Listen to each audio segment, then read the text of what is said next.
Évoquons le FC Lorient, c'est notre partie Ligue 1 sur une équipe qui a très très très bien démarré le championnat dans cette saison où il y a 4 descentes et du coup c'est important pour les équipes de prendre des points. Dès le début de la saison, 19 points en 8 journées pour le FC Lorient de Régis Lebris, changement de coach pendant l'été avec un Pélissier remplacé donc par l'ancien directeur du centre de formation de Lorient qu'on connaît un peu, Christophe, puisqu'on l'avait interrogé dans le cadre de nos livres, notamment pour comment gagner un match de foot sur le sujet de la formation. Il avait été très très intéressant. Je m'étais cogné la retranscription et ça avait pris énormément de temps. Parce il parle toujours de la même façon, Régis Lebris, et du coup, les gens ont découvert en conf de presse ou au micro des chaînes de télé, on l'avait déjà lu et entendu en parlant directement avec Régis Lebris. 17 buts marqués, 12 encaissés, 6 victoires, un nul, une défaite. Une série de 4 victoires là, sur les 4 derniers matchs qui les met sur le podium juste derrière Marseille et à 3 points du Paris Saint-Germain. Messieurs, vous avez regardé encore plus que moi le FC Lorient ces derniers jours. Moi, j'ai vu pas mal de leurs matchs, notamment vu le dernier contre la JA Auxerre, qu'ils ont gagné assez tranquillement. Qu'est-ce que Flo, toi, tu retiens par rapport au Lorient qu'on connaissait les 2 voire 3 dernières saisons, parce que Pellissier avait fait une saison en Ligue 2 avec eux avant d'enchaîner 2 ans et de se maintenir 2 années de suite dans l'élite française. Qu'est-ce qui a été le plus impressionnant, ou en tout cas le plus pertinent dans la nouveauté Régis Lebris à Lorient? Une équipe très verticale, une équipe qui adore la profondeur. Je pense que c'est surtout ça qui ressort de son début de saison, tout simplement. Parce que finalement, voir Lorient bien défendre, on l'avait vu un petit peu l'année dernière. C'était une équipe qui avait un bloc bas, bloc médian bas plutôt solide, mais c'est vrai que avec ballon, c'était beaucoup moins abouti, beaucoup moins poussé. Et là, tu sens que cette équipe, pour ressortir le ballon proprement, elle a plusieurs solutions. Alors, il peut y avoir les solutions où tu trouves des relais intérieurs, et là, les circulations de balles sont magnifiées par le fait, j'évoquais Ponceau tout à l'heure, alors qu'il fallait pas. Donc voilà, ce sont ces relais que l'équipe peut trouver à l'intérieur pour ensuite lancer particulièrement ces joueurs de côté qui ont des profils assez similaires, avec Ouattara d'un côté, Diarra de l'autre, Kathleen à terme, etc. Et puis si on n'arrive pas à ressortir au sol court, eh ben on va ressortir soit via les côtés avec le gardien Mvogo qui va chercher les latéraux, Kalulu d'un côté, Le Goff de l'autre, ou bien on peut trouver aussi un jeu beaucoup plus direct en cherchant Mofi en appui qui va remiser vers des joueurs face au jeu qui vont à nouveau lancer ces joueurs qui vont gagner beaucoup de mètres sur les côtés et amener de la percussion. Donc vous voyez, déjà des buts marquants, le but qu'ils mettent face à Ajaccio par exemple, les buts marqués face à Lyon. Surtout, je crois que c'est le deuxième, celui de Ouattara. Je me rappelle plus. Je sais plus si c'est le deuxième ou le troisième. Où ça part de justement la relance de Mvogo qui va toucher Mofi, qui décale à droite Kalulu, et ensuite Kalulu qui trouve Ouattara. Je sais plus. C'est le deuxième ou le troisième, puisque le fait met le premier. C'est le troisième, je crois. Puisque le deuxième, c'est une erreur de Mendes. Bref, tout ça. Oui. Non, je pense qu'on pouvait passer à autre chose. Oui, non, mais ça, je bloquais dessus. Mais voilà, oui, je retiens une équipe surtout très verticale et surtout beaucoup de possibilités de circuits. S'il y en a un qui est mis en échec par l'adversaire, Lorient va souvent trouver un autre circuit pour réussir à développer son jeu et trouver ses ailiers. Christophe, toi aussi, tu as regardé pas mal de matchs du FC Lorient. Flo a parlé un peu des principes de jeu. Est-ce qu'il y a des joueurs qui t'ont marqué par leur talent, des nouveaux, ou des mecs qui reviennent en forme? On peut forcément penser à Terem Moffi qui avait vécu une saison galère 2021-2022 et qui là enchaîne les buts. En fait, moi, ce qui m'intéresse dans cette équipe lorientaise, en premier lieu, parce qu'il y en a d'autres, il y a d'autres choses qui sont pas mal, c'est le fait d'avoir une alternance axe-côté qui est permise, au-delà des principes, par le fait d'avoir un joueur très dominant dans l'axe et un très dominant sur les côtés, même si l'orienté, avant son départ, était également très bon. Mais l'axe avec Enzo Lefebvre, qui est généralement numéro 10, c'est-à-dire que ça défend en 4-4-2, il est en première ligne, en possession c'est plutôt 4-2-3-1, il décroche et il se retrouve numéro 10 derrière Mofi qui va lui aussi potentiellement décrocher pour que les ailiers prennent la profondeur, mais en tout cas Enzo Lefebvre va vraiment beaucoup se déplacer en possession. Donc du coup, sans Lefebvre, je pense qu'il y aurait quand même un vrai problème d'alternance, je pense que tu serais assez vite amené à toucher les joueurs de côté. Parce que quand tu mets, alors ça n'a pas été le cas sur le match du week-end, mais quand tu mets Abergel innocent, voilà, c'est plutôt des destructeur, entre guillemets. En tout cas, Abergel va presser tout le monde. Innocent est aussi plutôt quelqu'un qui va assurer l'équilibre. Mais si tu dois leur demander d'orienter le jeu, ça peut être un petit peu plus limité. Alors que là, le fait, en gros, dès que tu as une passe verticale à l'intérieur, il peut s'orienter, il peut faire jouer, il peut se mettre face au jeu. Donc ça, c'est quand même... Heureusement que tu l'as, on va dire, parce que sinon, tu serais vite sur ce côté latéral, ailier. Et puis, en gros, on se retrouve quand même assez facilement dans un système en U. Et effectivement, l'alternance, elle est permise. Ça, c'est l'axe. Et puis ensuite, tu décales Ouattara sur le côté. Alors, l'orienté était vraiment très bon et avait passé un cap. C'est-à-dire qu'il a été vite catalogué comme joueur de coup franc, alors qu'il n'en mettait pas non plus des milliers. Hein. C'était pas non plus le pic Messi ou Çalhanoğlu. Et on a mis quelques-uns. Mais là, le début de saison de Ouattara,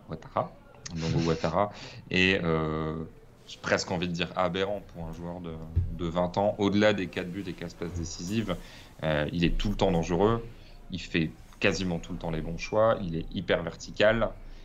C'est-à-dire qu'à la limite, même quand il perd la balle, il va gratter un corner, il va gratter une faute. Enfin, en tout cas, il n'y a pas du tout de neutralité. Ça va aussi dans ce que disait Florent. Ce côté, on cherche à aller droit vers le but adverse.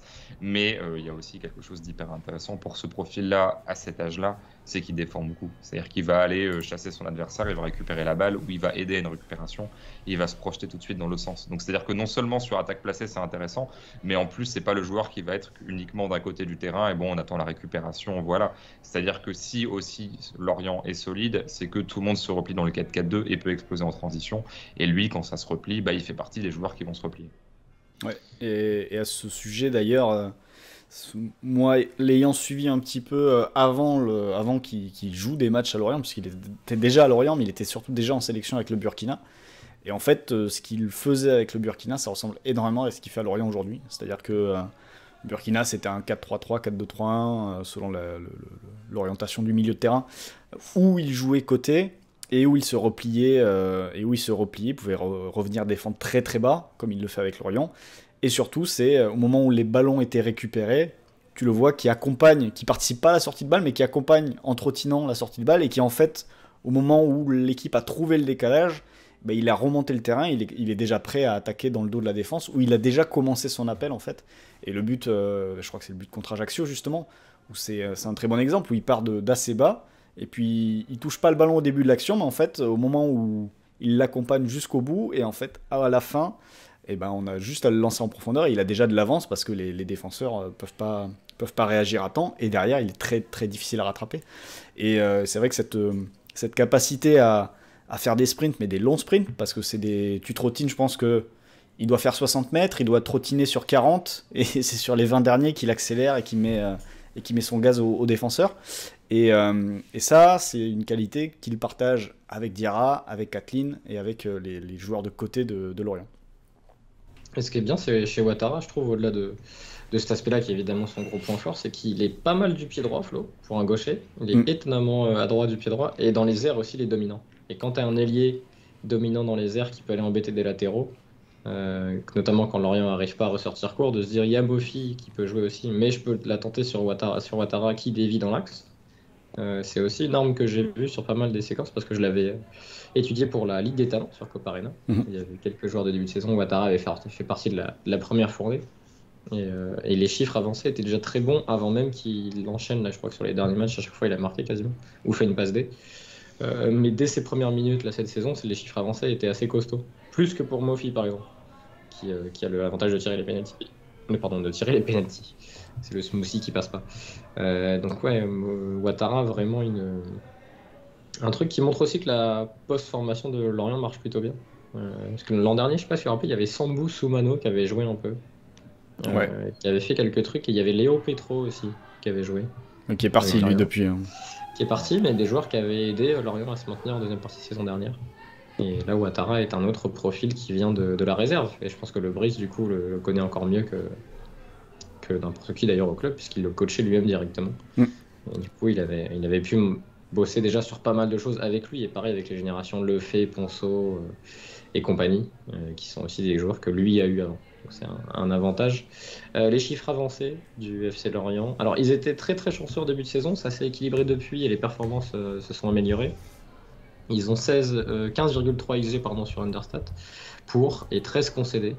sachant qu'ils sont à 17 buts marqués, 12 encaissés, il n'y a pas une énorme surperformance. Par contre, ils sont jusque-là, je trouve, plutôt heureux sur leur temps fort et heureux sur leur temps faible. C'est-à-dire que dès qu'ils ont temps fort, ça sanctionne, et dès qu'ils ont temps faible, ils arrivent à le tenir le coup. Je suis curieux de voir ce qui va se passer quand les scénarios vont être un peu moins en leur faveur dans les prochaines semaines. S'il y a des scénarios moins en leur faveur. Parce que j'ai l'impression que tout tourne bien sur les matchs. C'est ce que dit assez régulièrement le Brice en conférence de presse quand même, à ce sujet, où il dit que pour l'instant on prend ce qu'on peut faire. Mais tu vois, quand tu prends les expected points, alors les expected points ne les mettent pas sur le podium, mais ils sont 6e. Donc on est sur une équipe qui est quand même performante et qui, derrière les favoris, entre guillemets, les 5 premiers aujourd'hui sont Paris, Lyon, Marseille, Lens et Rennes, ce qui est assez logique. Mais aujourd'hui, Lorient se retrouve juste derrière ce premier peloton qu'on attendait là pour jouer l'Europe et le top 5. Mais c'est vrai que c'est pas... Enfin, aujourd'hui, quand tu prends les équipes de tête, Lorient ne joue pas moins bien que ces équipes-là. Et là, on nous pose la question sur le chat sur qui sort du lot en défense. La défense, pour le coup, est vraiment collective. Mais par contre, Raph, je sais pas ce que t'en penses, mais on avait fait ensemble le shortlist sur Talbi. Et finalement, on s'est pas trop trompé parce qu'en fait, on se disait... Il n'a pas d'espace à défendre. Donc, voilà. On se disait qu'il était très performant dans la défense de surface et Lorient est très performant dans la défense de surface avec lui et Laporte qui joue avec lui. Mais c'est vrai que pour l'instant, il a jamais eu quasiment à défendre de transition, de séquence avec beaucoup d'espace dans le dos.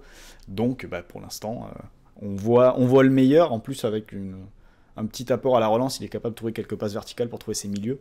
Donc bonne recrue derrière aussi, je pense, pour Lorient. On avait parlé d'une autre recrue lorientaise, Flo, c'est Gédéon Kalulu, qui s'est hyper bien intégré, je trouve, qui a déjà 2 passes D. On se posait la question de son apport offensif. Déjà 2 passes D pour Kalulu, et qui sur le plan défensif est très très très très bon. Comme prévu de toute façon. Alors dans les airs, il aura un peu plus de difficultés parce qu'il est petit. Donc s'il a un ailier qui est grand, il va avoir du mal à aller chercher sur les hautes... les profils assez élevés en altitude, mais par contre, sur le plan des duels au sol, là c'est très difficile de le battre. Tu vois, le duel Kalulu-Ouattara à l'entraînement, ça doit être sur les oppositions. Alors que Ouattara, le Goff, je pense qu'il y en a un qui passe un sale quart d'heure, parce que sur les appuis, c'est un peu différent. Mais après, c'est vrai qu'au milieu, ils ont des joueurs intéressants. Et tout à l'heure, tu parlais, au moment d'évoquer Ponceau, de la profondeur de banc. C'est aussi quelque chose dont on peut parler dans le mercato. On avait parlé de Darling Yangwa, Flo, qu'on n'a vraiment pas encore vu avec Lorient, ancien latéral gauche de Niort, qui est en concurrence avec le Goff et qui pour l'instant est derrière. Il y a eu d'autres recrues. Il y a Cyril Doucouré qui est arrivé, qu'on n'a pas encore vu. Il y a Adil Aouchiche qui a signé en toute fin de mercato, qu'on n'a pas encore vu. Il y a Johan Kathleen qui a marqué un but, qu'on a vu là sur une entrée marquer un but. Ouais, contre Nantes. Mais c'est une équipe qui... Mvogo aussi, on n'a pas évoqué, mais Mvogo dans le but. Avec, sachant que le deuxième gardien, du coup, je voyais ça l'autre fois, mais c'est Manon. C'est Manonnet. Je ne savais pas. Quand j'ai vu ça l'autre fois dans l'effectif, ça m'a surpris. Mais il y a de quoi faire quand même sur le banc, quand tu vois que ce week-end, par exemple, quand ils ont joué contre Auxerre, victoire 3-1 de Lorient avec but de Ouattara, but de Mofi, but de Lefebvre. Tiens, les 3 hommes dont on a parlé. T'as sur le banc Innocent, t'as Ibrahima Koné qui rentre souvent, qu'on n'avait pas cité jusque-là. T'as Théo Lebris qui rentre pas mal. T'as Gerbic, t'as Matsima qui arrive de Monaco aussi, t'as Oshich, t'as Yangwa, t'as Kathleen. C'est quand même pas mal pour une équipe qui, je sais pas si Christophe connaît la plupart de ses joueurs, mais en termes de potentiel, pour une équipe qui était dans les 6-7 qu'on imaginait de se battre pour le maintien, t'as quand même 5 solutions sur le banc qui peuvent entrer et impacter un match. Ouais, même si je trouve qu'elles sont pas forcément toutes du même niveau, c'est-à-dire qu'on me posait aussi une question sur la place en fin de saison. Je pense qu'une place en première partie de tableau, 7-8e par exemple, n'est pas du tout à exclure. Autant un Ibrahima Koné dans le rôle de Mofi, je pense qu'il n'y a pas forcément un écart colossal. Autant le fait actuellement a quand même un niveau où Aouchiche, je pense, n'aura peut-être jamais ce niveau-là, je le crains. Ponceau peut assurer des choses un petit peu similaires. Il montre vraiment un profil de jeu identique, c'est-à-dire pouvoir jouer 10, pouvoir jouer un petit peu plus bas, vraiment un joueur assez soyeux, qui a donc un profil un peu différent d'Abergel et Innocent, mais je pense que il y a quand même un ton en dessous. Donc c'est-à-dire que si tu perds Lefebvre et si tu perds Ouattara, si tu remplaces Lefebvre par Ponceau et Ouattara par Diarra, certes, tu auras le même joueur, mais en moins bon. Donc, j'attends de voir sur ces profils-là. Je sens que pour le gardien, c'est vrai que vous l'avez cité, Mvogo. Alors, il se trouve ce week-end, mais c'est un petit peu c'est anecdotique. Hein, c'est pour revenir pour que Serre revienne de 3-0 à 3-1. Mais Mvogo a aussi à la fois une bonne présence dans le but, parce que le problème du gardien était quand même assez colossal l'année dernière, même la précédente à Lorient. Et en plus, il a un bon jeu au pied. Donc, Un avis sur les maillots de gardien de Lorient? Non. Vous avez pas vu? Non, je me souviens j'ai même pas fait plus. gaffe. Je t'avoue que moi, les maillots, je suis pas très team C'est des Cordoba. maillots assez psychédéliques. Hein. Je sais pas sur les gens du chat ont vu les maillots de gardien Bah, on l'a vu, hein, mais je sais de pas. Yvan Mvogo, mais c'est agressif. D'accord. Non, mais Mvogo, en tout cas, pour l'instant, bonne recrue. Et donc, ouais, qui a aussi le pied, parce que mine de rien, faut pas non plus idéaliser cette équipe qui a assez peu de possession. Il y a notamment face à Lyon, ça n'hésitait pas à vite allonger sur Mofi et ensuite jouer les deuxièmes ballons. Et pour le coup, c'est pas uniquement rendre le ballon, c'est-à-dire qu'il arrive quand même assez bien à toucher les zones. Et je pense que je suis pas sûr qu'Mvogo soit dans le top 5 des gardiens de Ligue 1, je me suis pas, peut-être 6-7e, j'en sais rien. Mais l'an dernier, Dreyer, je sais même plus qui était l'autre. Nardi, voilà. Je pense que tu étais 18e ou 19e, et en tout cas, tu étais vraiment dans ces équipes qui, avec Angers et Bordeaux, ont perdu 10 points. Et Saint-Etienne. Et Saint-Etienne. C'est vrai que la Ligue 1 était de très loin le championnat le plus faible sur les gardiens en Europe. Je pense que ça fait vraiment partie des équipes qui ont été plombées par ça, indépendamment de leur style de jeu. Et une pensée à Mandrea qui a pris un lob de 45 mètres en Ligue 2, oui. Je crois, récemment. Oui, c'est ça, c'était ce week-end, ouais. Caen contre Grenoble, je crois, il me semble. Ouais. Il y avait eu pas mal de soucis. Clermont avait aussi pas mal changé de gardien pendant la saison, mais c'était pas foufou. Lille avait eu des problèmes de gardien. Enfin, c'était. Ouais, non, c'était la Ligue 1 là-dessus. C'est vrai que c'est assez compliqué, mais Nardi avait fait l'un des pires matchs que j'avais vu pour un gardien face à Lille. Et ouais, en fait, c'est toujours le problème, c'est quand tu changes de gardien, si le deuxième est pas meilleur que le premier, t'as un peu perdu le premier en le sortant. Mais du coup, si le gardien assure le deuxième assure pas, qu'est-ce que tu fais? Et Clermont était repassé au gardien numéro 1. Ouais, c'était. Je me rappelle du PSG qui avait perdu coupé sur blessure, et après c'était Apoula Edel qui devait jouer, qui avait fait plusieurs saisons en concurrence. Il y avait eu des grands moments d'Apoula Edel. D'ailleurs, n'hésitez pas à aller écouter sur Cop Arena un épisode sur le PSG de 2008 où on parle notamment du match d'Apoula Edel quand il avait joué en match amical, qui avait joué joueur de champ avec le PSG, tellement c'était bien organisé à l'époque. Qu'est-ce que vous voulez rajouter sur ce FC Lorient qui enchaîne des victoires? Je vais voir un peu leur calendrier des semaines à venir, parce que c'est un Lorient qui a joué des gros et qui va jouer dans les semaines à venir. Donc, Lille, Brest, Reims, 3. Donc là, c'est quand même des matchs, à part Lille qui est une équipe un peu supérieure, mais Brest, Reims, 3. Et Nice. Et Nice, des équipes à portée de Lorient.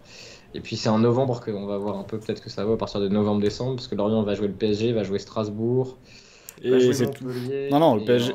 Ouais, et après... Ah oui, c'est en janvier, il y a la Coupe du Monde. Ils vont jouer Paris et Strasbourg et c'est fini. Ouais. Ils jouent Paris et Strasbourg et c'est fini, donc ils ont quand même un calendrier plutôt sympa. Ils peuvent être à 30 points en fait à la trêve. Ouais, pour passer la trêve au chaud, mais déjà le match face à Lille va être intéressant, parce que Lille, moi, c'est une équipe qui m'intrigue. D'ailleurs, j'ai fait un coup de cœur tactique sur eux il y a quelques heures, parce que ce que j'aime bien, ce que commence à poser Fonseca, on voit quand même là où il veut aller, et ça va être intéressant justement de voir si l'attaque lilloise va réussir un petit peu à mettre en difficulté le bloc défensif de Lorient, qui est très basé sur la zone, et les Lillois aiment bien s'ouvrir des espaces entre les attaquants, c'est le sujet du coup de cœur tactique justement. Donc je pense que ça peut être un match très intéressant, un affrontement vraiment de style entre deux équipes qui vont peut-être d'ailleurs batailler pendant pas mal de temps dans la même zone du classement. Ça ne me surprendrait pas. Sur Lorient, et ça reprend un peu les déclats de Régis Lebris qui disait le besoin pour Lorient de varier un peu plus son jeu et de prendre un peu plus le contrôle et de dominer les matchs. Mais j'attends Christophe quand même, par rapport à ce que nous on connaît de Lebris et de sa philosophie, de ce qu'il nous a dit, même si c'est quelqu'un d'assez adaptatif. Il va pas faire des choses qui sont hors du temps ou hors de la réalité de ses joueurs, mais j'attends de voir un Lorient quand même qui va être un peu plus fort sur ses sorties de balles sous pression, et qui va pouvoir peut-être voyager ensemble sur le terrain et arriver dans le camp adverse avec plus de joueurs, peut-être parfois attaquer moins la profondeur, mais parce que aussi les adversaires, j'imagine, à un moment, vont dire bon, bah, on arrête de vous la donner, puisque de toute façon, dès que vous en avez, vous vous éclatez. Quand tu vas enchaîner, pardon, je te laisse Christophe après, mais quand tu vas enchaîner Brest et Reims, tu vas certainement faire face, et Troyes, tu vas certainement faire face à ce genre d'adversaire. Oui, et puis si tu ne suis pas les décrochages de Mofi, par exemple, et ouvrir des espaces en profondeur, qu'est-ce qui va se passer? Ouais, non, c'est assez intéressant de suivre ça, parce que, bon, donc Lorient, on rappelle, 18e possession de Ligue 1, 41,5%. Seuls 3 et Reims, qui sont des équipes au profil beaucoup plus défensif. Et Reims, qui a passé la moitié de la saison en infériorité numérique. Oui, ce qui aussi conditionne les choses. Puisqu'il y a 5 rouges pour Reims, 1 pour 3, 0 pour Lorient. Et mine de rien, 0 rouge après un début de saison. Tu dis, ouais, petit exploit. Il y a que 4 équipes qui n'ont pas eu. Il y a Paris, Lille, Toulouse qui n'ont pas eu de rouge. C'est tout. Sachant qu'il y a encore plus de rouge en Ligue 2 qu'en Ligue 1. Donc voilà. Mais non, pour conclure, donc effectivement, voir sur attaque un peu plus positionnel, plus du jeu placé, comment est-ce que ça a fonctionné, même si on voit que quand le Brie, ou le Brise, je sais jamais trop, mais je dis le Brie, mais peu importe, affronte un adversaire comme Auxerre, bah, il fait descendre le fait pour mettre un technicien de plus sur le terrain. Donc il y a quand même cette petite adaptation-là, mais encore une fois, c'est plutôt Auxerre qui avait la balle. Mais non, pour conclure, dire que finalement c'est plutôt bien, au-delà de ce côté un petit peu, pas chauvin, mais voilà, je crois même qu'il écoutait le podcast, donc en tout cas il suivait ce qu'on faisait. Donc voilà, d'avoir quelqu'un qui est un peu nouveau qui est un peu nouveau, on va dire, dans l'écosystème foot, mais qui a fait ses preuves à l'étage inférieur, c'est quand même plutôt intéressant, je pense, pour le football français. Et j'avoue que lui, comme Franck Hez, j'espérais quand même qu'il réussisse. 2 anciens de Rennes, quand même. Aussi, oui, oui. Donc, mais c'est limite les 2 meilleurs amis, ils se connaissent depuis plusieurs années, plus d'une décennie. Donc c'est bien sans vouloir dénigrer des profils à la Pascal Duprat, même si on peut dénigrer un profil à la Pascal Duprat, ou des anciens joueurs qui se retrouvent parfois un peu parachutés, mais dont on ne sait pas trop les idées. Là, on sait ce qu'on voit, et encore une fois, c'est une expression que j'aime bien utiliser, mais quand je vois le match, j'ai pas l'impression d'être pris pour un con, de perdre mon temps, parce que je vois que l'équipe a bossé la semaine, je vois ce qu'elle essaye de mettre en place, ça fonctionne pas, mais au moins je vois sur le terrain le travail du coach. Donc c'est toujours bien que les penseurs un peu du foot arrivent à transmettre et à transférer leurs pensées sur le terrain, parce que ce sont eux qui sont le plus vite caricaturés quand ça ne fonctionne pas. Oui, c'est vrai que c'est une équipe où on voit ce qu'elle veut faire et elle arrive à faire ce qu'elle veut faire. Et ça paraît simple, mais c'est peut-être le plus difficile. Et d'ailleurs, il y avait une interview de Peter Bosz pas récemment, sur Prime Video qui disait Pochettino est un très bon coach, mais au PSG, il n'a jamais réussi à organiser les joueurs dans un système qui fonctionnait. Et ça paraît simple de le dire aussi, mais c'est quand même vrai. Et ça a été souvent l'incompréhension autour de ce que Pochettino faisait au PSG. Là, à Lorient, ça tourne bien et comme ça veut tourner.